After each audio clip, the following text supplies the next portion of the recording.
Matthew chapter 18. At that time the disciples came to Jesus and asked, "Who is the greatest in the kingdom of heaven?" He called a little child and had him stand among them. And he said, "I tell you the truth, unless you change and become like little children, you will never enter the kingdom of heaven. Therefore, whoever humbles himself like this child is the greatest in the kingdom of heaven. And whoever welcomes a little child like this in my name welcomes me. But if anyone causes one of these little ones who believe in me to sin, it would be better for him to have a large millstone hung around his neck and to be drowned in the depths of the sea. Woe to the world because of the things that cause people to sin. Such things must come, but woe to the man through whom they come. If your hand or your foot causes you to sin, cut it off and throw it away. It is better for you to enter life maimed or crippled than to have 2 hands or 2 feet and be thrown into eternal fire. And if your eye causes you to sin, gouge it out and throw it away. It is better for you to enter life with 1 eye than to have 2 eyes and be thrown into the fire of hell. See that you do not look down on one of these little ones, for I tell you that their angels in heaven always see the face of my Father in heaven. What do you think?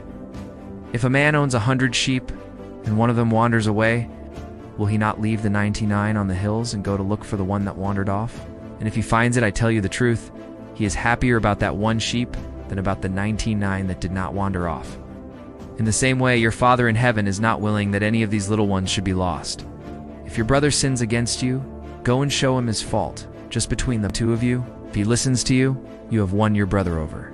But if he will not listen, take 1 or 2 others along, so that every matter may be established by the testimony of 2 or 3 witnesses. If he refuses to listen to them, tell it to the church. And if he refuses to listen, even to the church, treat him as you would a pagan or a tax collector. I tell you the truth, whatever you bind on earth will be bound in heaven, and whatever you loose on earth will be loosed in heaven.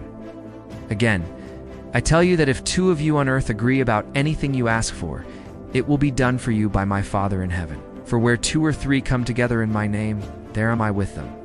Then Peter came to Jesus and asked, "Lord, how many times shall I forgive my brother when he sins against me? To 7 times? Aye." Jesus answered, "I tell you, not 7 times, but 77 times. Therefore, the kingdom of heaven is like a king who wanted to settle accounts with his servants. As he began the settlement, a man who owed him 10,000 talents was brought to him. Since he was not able to pay, the master ordered that he and his wife and his children and all that he had be sold to repay the debt.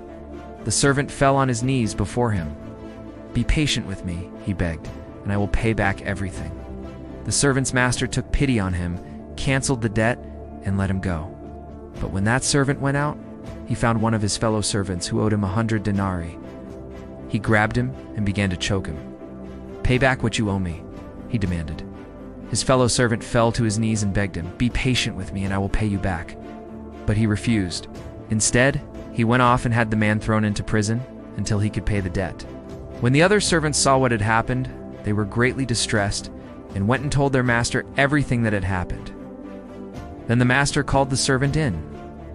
"You wicked servant," he said, "I canceled all that debt of yours because you begged me to. Shouldn't you have had mercy on your fellow servant just as I had on you?" In anger, his master turned him over to the jailers to be tortured until he should pay back all he owed. This is how my heavenly Father will treat each of you unless you forgive your brother from your heart.